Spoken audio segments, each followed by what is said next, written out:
श्री स्वामी समर्थ. घरात सतत पैशाची तंगी, वास्तूनुसार असू शकते ही चूक. घरात सतत पैशाची चणचण भासणे किंवा आलेला पैसा टिकत नसेल, तर वास्तूनुसार काही महत्त्वाचे दोष कारणीभूत असू शकतात. वास्तुशास्त्रात उत्तर आणि ईशान्य या दिशा कुबेराच्या आणि समृद्धीच्या मानल्या जातात.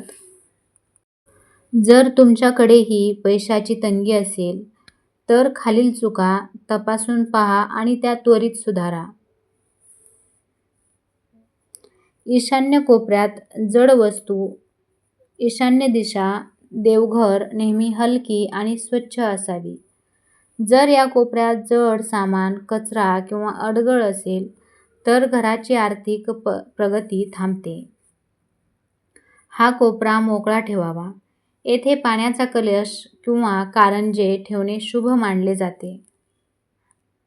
नळातून पाणी गळणे. वास्तुशास्त्रानुसार नळातून पाणी टपकत राहणे म्हणजे पैसा वाया जाणे.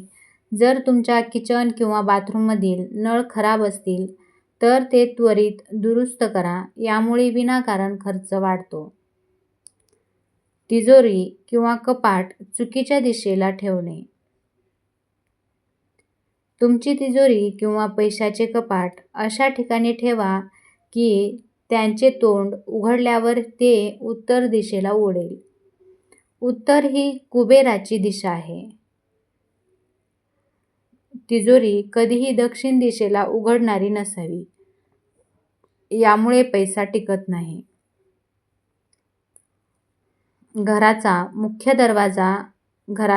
दरवाजा हा लक्ष्मीच्या आगमनाचा मार्ग असतो. जर मुख्य दरवाजासमोर अंधार असेल किंवा दरवाजा उघडताना मिटताना आवाज येत असेल, तर ते नकारात्मक मानले जाते. मुख्य दरवाजावर स्वस्तिक काढा आणि संध्याकाळी तिथे दिवा लावा. स्वयंपाकघरातील दोष. किचनमध्ये अस्वच्छता किंवा रिकामी भांडी पसरलेली असणे दरिद्रतेचे लक्षण आहे.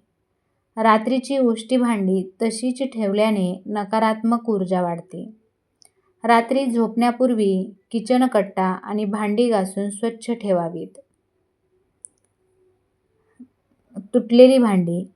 जर घरात तडे गेलेली किंवा तुटलेली भांडी, आरसा किंवा बंद पडलेली घड्याळे ठेवू नका. हे राहूचे प्रतीक मानले जाते, ज्यामुळे आर्थिक नुकसान होते. झाडूची जागा. झाडू कधीही उघड्यावर ठेवू नका किंवा त्याला पाय लावू नका. झाडू नेहमी अशा ठिकाणी ठेवा जिथे कोणाची सहज नजर पडणार नाही. मीठ आणि पाणी. आठवड्यातून एकदा पुसण्याच्या पाण्यात थोडे खडे मीठ टाकून घर पुसून घ्या. यामुळे घरातील नकारात्मकता दूर होते.